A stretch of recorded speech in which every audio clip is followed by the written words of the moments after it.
जनसेवामध्ये आपलं स्वागत आहे। नारळ फोडून जी प्रचाराची सुरुवात केलेली आहे ही रॅली कुठपर्यंत जाणार आहे? सर्वप्रथम 2025 सार्वजनिक निवडणूक नगरपालिकेच्या निवडणूक प्रभाग क्रमांक 6 चे अधिकृत उमेदवार ज्योती विठ्ठलराव आचार्य आणि उमाकांत मालिंगप्पा घोंगडे व नगराध्यक्ष दावेदार राज बहादूर कोतावर। मी तुम्हाला एक छोटेखानी सांगतो, काँग्रेस पक्षामध्ये मी प्रवेश केलो। माझ्या प्रभागामध्ये 20 वर्षापासून त्या गल्लीमध्ये पियायचं पाणी नाही, पियायचा प्रश्न एवढा मोठा आहे की सकाळी पूर्ण गवळी लोकांच्या समाजाच्या बाया, पूर्ण वाल्याच्या बाया डोक्याला हेबीत लावून भीमनगर मधून पियाचं पाणी आणतात। 20 वर्षापासून कुंभार गल्लीमध्ये विकतचं पाणी घेतात। एवढी समस्या 20 वर्षापासून कोणी सोडू शकेल नाही। ते मी निवडून आल्यानंतर 2 महिन्याच्या आतमध्ये हे पाण्याची समस्या सोडायचा माझा जीवाचा प्रयत्न आहे। एवढं बोलून माझं धन्यवाद। तुम्ही कमीले आणि ऐन वेळेला काय करतात, आपला पैसा आपलाच पैसा, म्हणजे आता तुम्हाला वेळ कमी आहे मी सांगत नाही।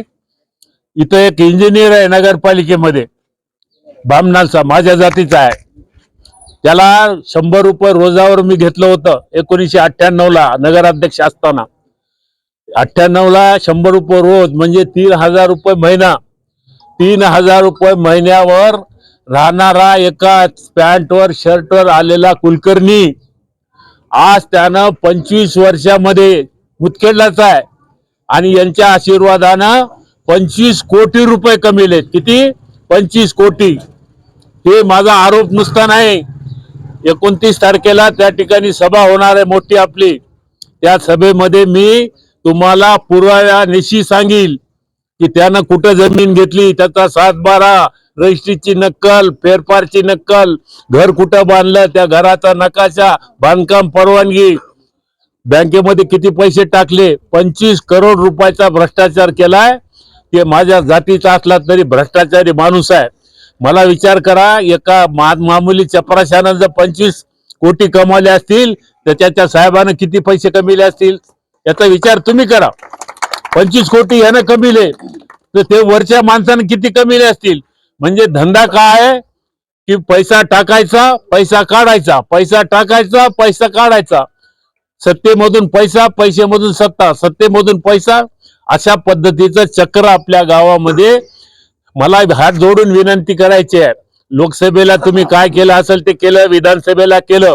ही लोकसभेची निवडणूक नाही, ही तुमच्या विधानसभेची निवडणूक नाही, ही कोण्या सोयऱ्या धायऱ्याची निवडणूक नाही, जातीपातीची निवडणूक नाही। आपल्या गावामध्ये सर्व जाती धर्माचे लोक राहतात, सगळ्याला घेऊन चालणारा माणूस पाहिजे। आणि मी माझ्या घरचं स्वतःचं कोणी नाही, इथं माझ्या घरचा उमेदवार नाही, मला काही घेणं देणं नाही, माझं वय झालेलं आहे। परंतु तुम्ही म्हणताल मग तुमचं वय झालंय, तुमच्या घरचं दारचं कोणी नाही, तर तुम्हाला हे आगाऊ उद्योग काय करायचा आहे? मी स्वस्त बसणार नाही। माझ्या गावातली भोड्या बावळ्या जनतेला कोणी लुटत असेल तर त्याचा प्रतिकार करणार म्हणजे राम चौधरी करणार। आणि त्या दृष्टीनं आता मला कोण्याही पक्षाची देणं नाही। परवा कोणीतरी म्हणले म्हणे माझे मुख्यमंत्री की राम चौधरी नेमकं कोण्या पक्षात आहे? राम चौधरी कोण्याही पक्षात नाही आणि पक्षात असावं असं काही नाही। मी निर्भय बनो एक संघटना आहे महाराष्ट्रामध्ये, नितीन वागळेची, विशंबर चौधरी, हासिम सरोदे। ती संघटना काय करते, जिथं जिथं अन्याय होतो, जिथे जिथं अत्याचार होतो, जिथे जिथं भ्रष्टाचार होतो, जिथं जिथं लूट लोकांची केल्या जाते त्याच्या विरुद्ध आवाज उठवणारे मी आहे। उद्या यांना निवडून दिलं आणि यांनी जरी तुमचे नाही काम केले तर यांना विरोध करणार मी राम चौधरी राहील। मी तुम्हाला गॅरंटी देतो। नांदेडचे साहेब येऊन लोकांना गॅरंटी द्यायलेत, माझ्याकडे बघा, माझ्या कार्य काय बघा। 25-30 वर्ष तुमच्याकडे बघितलं, तुम्ही 2 वेळेस मुख्यमंत्री होते, तुमचे वडील गृहमंत्री होते, तुमच्या धर्मपत्नी आमदार होत्या। एवढे पद जनतेनं तुम्हाला देऊन सुद्धा तुम्ही मुतखेडला काही करू शकला नाही। आज माझे हजारो तरुण बांधव बिचारे बेकार आहेत, BA झालेत, MA झालेत, कोणी शिकलेत, कोणी केलेत, प्रत्येक जाती धर्मात तरुण आहे। एका तरुणाला हाताला काम नाही। आणला का एखादा मोठा कारखाना मुतखेडला की मला या लोकांनी निवडून दिलंय। आज मला हे 2-3 तरुण भेटले दस्त्या टाकून कमळाच्या आणि मला गाडी उभं करून म्हणले, दादा म्हणले हात जोडता, तुम्हाला पाया पडता। म्हणलं का रे?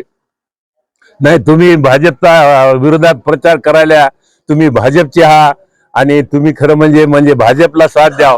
मी म्हणलं रस्त्यात बोलत नाही, तू काय कर, माझ्या गाडीत बसा 4 जण, त्याला म्हणलं माझ्या मळ्यामध्ये सविस्तर बोलतो. आणलं, त्यांना बसविलं. म्हणलं तू काय शिकलास? मी म्हणला ग्रॅज्युएट झालो. तू काय शिकलास? मी MA झालो. तू काय शिकलास? मी ITI काढलो. आहे का तुला नोकरी? आहे का तुला नोकरी? नाही म्हणले, काहीच नाही. मग तुला साहेबांना नोकरी दिली काय? नाही झाली, नोकरी नाही मिळाली. तुझ्या धंद्याकरता कोण्या बँकेला सांगून 5 रुपयाचं कर्ज काढून दिलं का तुला? नाही दिलं. मग तू बेकार फिरायलास. आता इलेक्शनच्या वेळेला तुला खायला प्यायला दिलं, कमळाचं फुल लावून फिरायलास. म्हणलो अशानं जिंदगी कटत नाही. आयुष्याचं बघा म्हणलं, आपल्या कोण आपला तारण करताय, कोण आपला हरण करताय, या दृष्टीने विचार करा. आणि तुम्हाला माझी कळकळीची विनंती आहे, करोना काळामध्ये एकही माईचा लाल मुदखेडला आला नाही. कोणता काँग्रेसचा नाही, बनत्या पक्षाचा नाही, भाजपचा नाही, कोणी लीडर आला नाही. या राम चौधरीने स्वतःचं शेत विकून 15 लाख रुपये माझ्या गोरगरिबींना मी वाटप केलेले आहे. अजूनही करील. तुम्हाला खरं जर प्रेम असेल तर या प्रभागामध्ये 2 उमेदवार आहेत पंजाचे आणि एक अध्यक्षाचा पंजाचा उमेदवार. तिन्ही मतदान पंजाला करा, एवढी माझी कळकळीची नम्र विनंती आहे, हात जोडून. आज आपण आरोप लावला की कुलकर्णीनं 25 कोटीची जमीन घेतली. हो. आपल्या 17 वर्षाची जे कालाकाल होती त्यामध्ये भ्रष्टाचार केला होता काय? जोपर्यंत मी फक्त 98, लक्षात घ्या, 98 ला त्याला घेतलं आणि 2002 ला नगरपालिका माझ्या ताब्यातून गेली. मी अध्यक्ष पदावरून गेलो. माझ्या काळामध्ये 4 वर्ष फक्त होता त्यांना. 4 वर्षामध्ये त्याला 1ही रुपया मी खाऊ दिला नाही. मी स्वतः खाल्ला नाही, कोणाला खाऊ दिला नाही. पण 2002 पासून आज 2025 आहे. 23 वर्षामध्ये यानं खोटे नाटे काम करून, रोड बोगस करून, सगळं करून करोडो रुपये कमाई. मी हे नुसता आरोप नाही, तुम्हाला 29 तारखेला मी त्या सभेमध्ये तुमची एवढी फाईल आहे 200 पानाची पूर्ण. कुठं जमीन हिमायतनगरला किती घेतली, पारव्याला किती घेतली, डोनगावला किती घेतली, हाजापूरला किती घेतली, नांदेडला तरोड्या नाक्याला 10 प्लॉट घेतले, नांदेडला 2 घर बांधले, मुदखेडला 2 मजली घर बांधलं. हे सगळं पुराव्यानिशी देतो. मी खोटं बोलत नाही, पुराव्यानिशी बोलतो. अजून माजी मुख्यमंत्री अशोकराव चव्हाण यांनी सांगितले की आपण कोण्या पक्षात आहोत आणि रिंगणात याचा अर्थ कुणातरी चोला ओढून या. नाही, मी कोण्याही पक्षात नाही. अशोकराव साहेबाला सांगा, तुमचा पक्ष तुम्हाला लखला. तुम्ही कोण्या पक्षात आहे तुम्ही सांगा म्हणा. तुम्ही कुठं होते, तुम्ही कुठं आले, कशा करता आले, त्याचा खुलासा करा की. मी काँग्रेसमध्ये होतो, मुख्यमंत्री होतो, माझा बाप गृहमंत्री होता. मी काँग्रेस सोडली, भाजपमध्ये आलो. का आलो हे त्याचा खुलासा करा म्हणा. भाजपमध्ये का आलात तुम्ही? ज्या भाजपला 40 वर्ष तुम्ही विरोध केला त्या भाजपला आलात. मी भाजपचा होतो, मी आजही सांगायलो, पण माझ्या वेळची भाजप राहिली नाही. आता भाजपमध्ये सगळे लुच्चे, लपंगे, घोटाळेबाज, भ्रष्टाचारी, वाळू माफिया, गुटखा माफिया हे सगळे लोक घुसल्यामुळं या म्हणजे काय म्हणतात ना ते, संगत असावी सज्जनाची. मी आपलं आता कोणाही नाही. मला काँग्रेस बद्दलही पुळका नाही, तुम्हाला स्पष्ट सांगायलो. पण माझ्या गावचा प्रश्न आहे, माझ्या गावचा प्रश्न आहे आणि त्याच्यामुळं या गावामध्ये कारभार नीट झाला पाहिजे. आणि मी तुम्हाला गॅरंटी देतो, आज हे जर उद्या निवडून आले, राजाप्पा असो, कोणता धोंगडे असो की अजून कोणी उमेदवार असो, हे जर काम करणार गेले तर त्यांना सुद्धा वठणीवर आणायचं काम राम चौधरी निश्चितपणे करेल. काँग्रेस पक्षाचा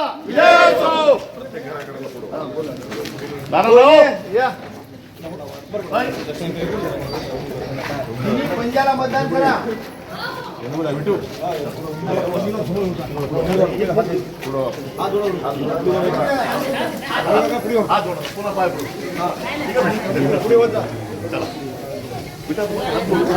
उमेदवार कोण आहेत ते वेळा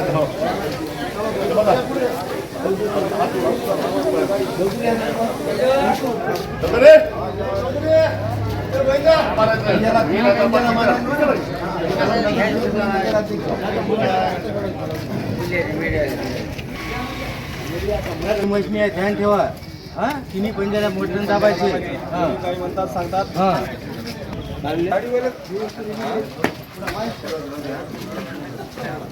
काँग्रेसला आग्रहाचे पंजाब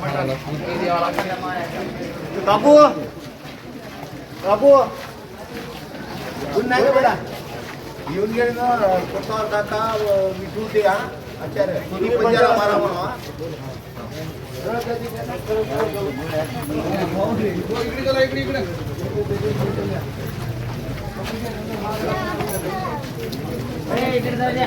जमा कट मस्त जमा कट मस्त सांगून टाक त्याला गिरीला सांग आता दुसऱ्याकडे चालले म्हणून बोला की तू मैं दूसरे तरफ नहीं जा रहे बोला